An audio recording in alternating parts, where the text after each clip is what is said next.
شروع اللہ کا نام لے کر جو بڑا مہربان نہایت رحم والا ہے۔ حامیم،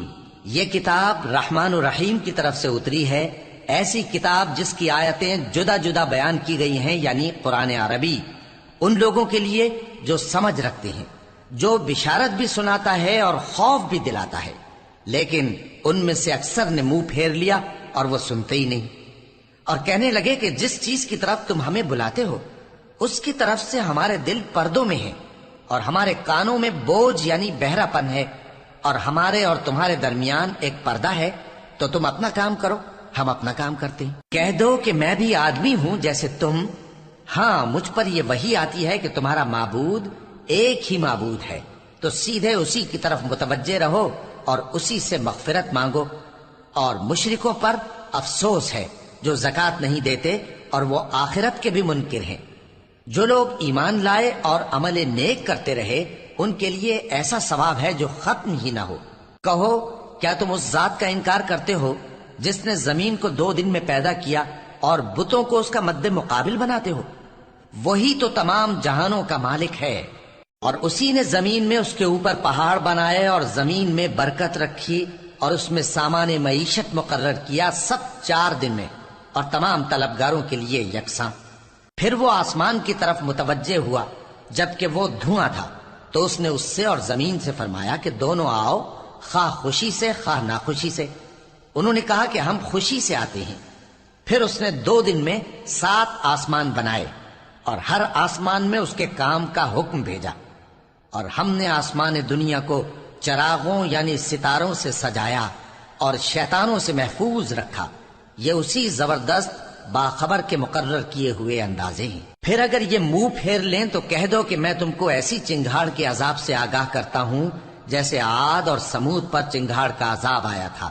جب ان کے پاس پیغمبر ان کے آگے اور پیچھے سے آئے کہ اللہ کے سوا کسی کی عبادت نہ کرو، تو وہ کہنے لگے کہ اگر ہمارا پروردگار چاہتا تو فرشتے اتار دیتا، سو جو تم دے کر بھیجے گئے ہو ہم اس کو نہیں مانتے۔ اب جو عاد والے تھے وہ ناحق ملک میں تکبر کرنے لگے اور کہنے لگے کہ ہم سے بڑھ کر قوت میں کون ہے؟ کیا انہوں نے نہیں دیکھا کہ اللہ جس نے ان کو پیدا کیا وہ ان سے قوت میں بہت بڑھ کر ہے، اور وہ ہماری آیتوں سے انکار کرتے رہے۔ تو ہم نے بھی ان پر نحوست کے دنوں میں زور کی آندھی چلائی تاکہ ان کو دنیا کی زندگی میں ذلت کے عذاب کا مزہ چکھا دیں، اور آخرت کا عذاب تو بہت ہی ذلیل کرنے والا ہے، اور اس روز ان کو مدد بھی نہ ملے گی۔ اور جو سمود والے تھے ان کو ہم نے سیدھا رستہ دکھا دیا تھا، مگر انہوں نے ہدایت کے مقابلے میں اندھا رہنا پسند کیا، تو ان کے اعمال کی سزا میں ذلت کے عذاب کی کڑک نے ان کو آ پکڑا۔ اور جو ایمان لائے اور پرہیزگار رہے ان کو ہم نے بچا لیا۔ اور جس دن اللہ کے دشمن دوزخ کی طرف اکٹھے کیے جائیں گے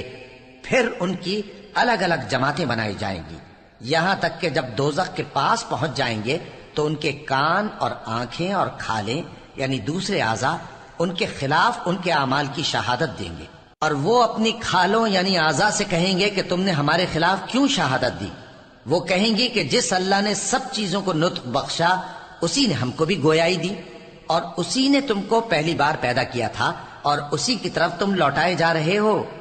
اور تم اس بات کے خوف سے تو پردہ نہیں کرتے تھے کہ تمہارے کان اور تمہاری آنکھیں اور کھالیں تمہارے خلاف شہادت دیں گی، بلکہ تم یہ خیال کرتے تھے کہ اللہ کو تمہارے بہت سے اعمال کی خبر ہی نہیں، اور اسی خیال نے جو تم اپنے پروردگار کے بارے میں رکھتے تھے تم کو ہلاک کر دیا اور تم خسارہ پانے والوں میں ہو گئے۔ اب اگر یہ صبر کریں گے تو بھی ان کا ٹھکانہ دوزخ ہی ہے، اور اگر توبہ کریں گے تو ان کی توبہ قبول نہیں کی جائے گی۔ اور ہم نے ان کے ایسے ساتھی بنائے جنہوں نے ان کے اگلے اور پچھلے اعمال ان کو عمدہ کر دکھائے تھے، اور جنات اور انسانوں کی جماعتیں جو ان سے پہلے گزر چکی ان پر بھی اللہ کے عذاب کا وعدہ پورا ہو گیا۔ بے شک یہ نقصان اٹھانے والے ہیں۔ اور کافر کہنے لگے کہ اس قرآن کو سنا ہی نہ کرو، اور جب پڑھنے لگے تو شور مچا دیا کرو تاکہ تم غالب رہو۔ سو ہم بھی کافروں کو سخت عذاب کے مزے چکھائیں گے اور ان کے برے اعمال کی جو وہ کرتے تھے سزا دیں گے۔ یہ اللہ کے دشمنوں کا بدلہ ہے یعنی دوزخ، ان کے لیے اسی میں ہمیشہ کا گھر ہے۔